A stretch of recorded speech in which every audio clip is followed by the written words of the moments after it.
Hola y bienvenidos a una nueva entrevista para CODIGOOCULTO.com y el canal de YouTube A Enigma. Y en esta ocasión estamos aquí con Gary Heseltine, sorry.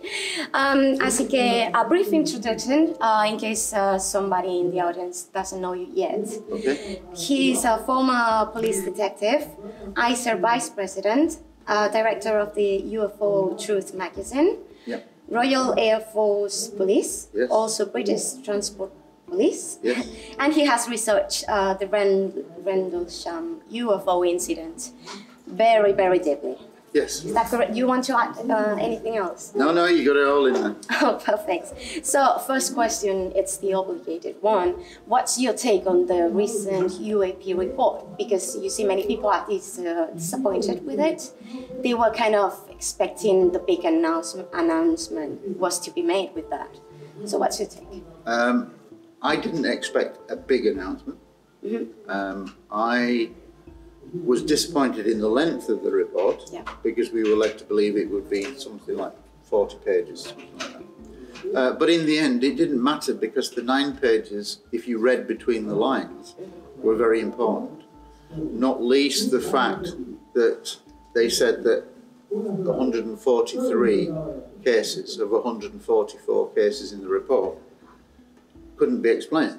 Now that was an unexpected thing for them to say in such a in the way that they did, because what it actually meant was 143 US military pilots couldn't identify what they were dealing with in 144 cases. Now that's a big thing, especially when that document says that in 80 cases there was sensor data recorded, i.e. ships data, different kind of sensors that were picking up on these objects, this object, these objects, pilot, aircraft, instrumentation, etc. So that's important, 80 out of 144. Then it said that something like 18 of the cases appeared to show technology, in effect, not yet invented, that we couldn't explain how they moved or how they operated, how they got lift, etc. So, reading between the lines, there was a lot of good stuff in there, but I never thought that there was going to be a big announcement saying ET is here. Well, I think like maybe 20 years ago it was unthinkable for them to say what they just did. Yes, no, and they've followed it up by now passing legislation that will say they're going to create a permanent office at the Pentagon, which is amazing. So we've come a long way since December 2017. With the New York Times article and the release of the 3 US Navy videos. All right, and regarding UFOs, do you think they could be of extraterrestrial origin? Maybe you support another theory? No, I think that they're likely to be extraterrestrial, and that's based on the everything that we've seen and the contact aspect, where various different species seem to be seen all around the world. So this would appear to be likely to be extraterrestrial. I don't know for definite, but I suspect it's extraterrestrial. But it also may be interdimensional, multiverse, that kind of thing, and we have to allow for that, because the physicists are saying this. Quantum physicists are saying that through quantum entanglement, pretty much anything is possible. So maybe there are other dimensions, etc., that other beings from a different dimension, time frame, or whatever, are able to pass from one to another. We have to leave that open, but the point is, it's not human. That's what I would say, it's not human. And regarding all those big announcements we are seeing recently, do you think we will see in our lifetime, the big disclosure?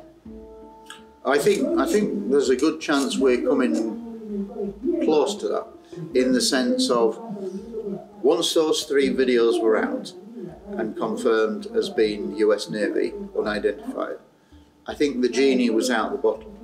For the first time, the media could say, what is that? They never had that before. And because they were confirmed as a military source, I think that made it highly compelling. compelling. So the genie's out of the bottle. A lot has been accomplished since 2017. Now there are rolling 90-day reports, so every 3 months the intelligence services collectively have to deliver a report to the Senate, Congress, about UAP activity, and now they've just passed legislation that says we're now going to create a permanent office in the Pentagon. So this all appears to be going one way, and I think the momentum will build. I think there is still a lot of reluctance by the media to really accept that this is a real phenomenon, but they're going to have no choice. Over time, the more and more scientific data is taken from ships, from aircraft, and the performance characteristics analysed by scientists, I think it's going to go towards proving the case that the technology is way beyond anything that China or Russia could do, and therefore it's not for an adversary. Therefore, you're left with only one answer, which is it's not from this planet. Yeah, but assuming that they do know much more than they tell us, do you think they are building this like step by step? So when they do make the big announcement, it do not impact the society like big time? I don't think it will be a big announcement in the sense of people think, well, why don't the president stand on the White House lawn and say aliens are real? I don't think that's ever going to happen. I think what it'll be will be something like a process of elimination. And if you think about it, we've actually started that process. The Americans have just ruled themselves out as being responsible for these objects seen on FLIR cameras. So then there's only two alternatives. You've got foreign adversary, China, Russia, or from elsewhere. Now at the moment, the media still want to run with foreign adversary because it's easier psychologically to get your head around. However, the more and more scientific research is done, the more that's going to be rolled out. And then you're just left with one thing, which is from elsewhere. And so I think by a process of elimination, it may well be that finally the president will say, I can confirm that it's not American. And we have now been researching this subject for several years, scientific data-wise, and we can now rule out foreign adversary. So it does look like we are dealing with either a non-human or extraterrestrial reality. Right. And I think it will be done like that. And then he'll probably not say anything more, and then it might be Q&A.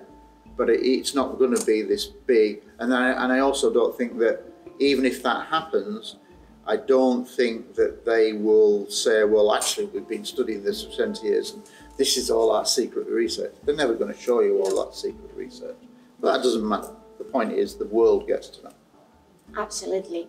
So you as the vice president of ICER, in this, let's suppose, big announcement we were speaking about, it's done today. How would that impact society? I think it would impact, if it happened today, then the world is very much underprepared for that new reality. And this is one of the reasons why ICER was created, is to say, look, we have to be thinking about that now.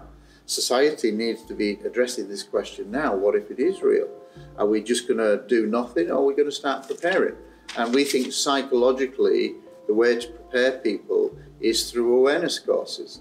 So we are developing courses for all sectors of society, whether it be corporate, military, historical, aviation, children, you know, just for them to say, look, this is a reality and we're going to have to deal with it. We think that that will lessen the psychological impact. So if it happened today, we're underprepared. What's likely to happen is that within a few days, I would think, would hope, that major countries would approach ICER and say, look, this has happened, we're totally underprepared, we're interested in your awareness courses. Can you help us with that? So then I'd be a very busy man. Yeah, that'd be awesome, by the way. It would, but I think it would be very, very busy. But yes, that's what we hope for.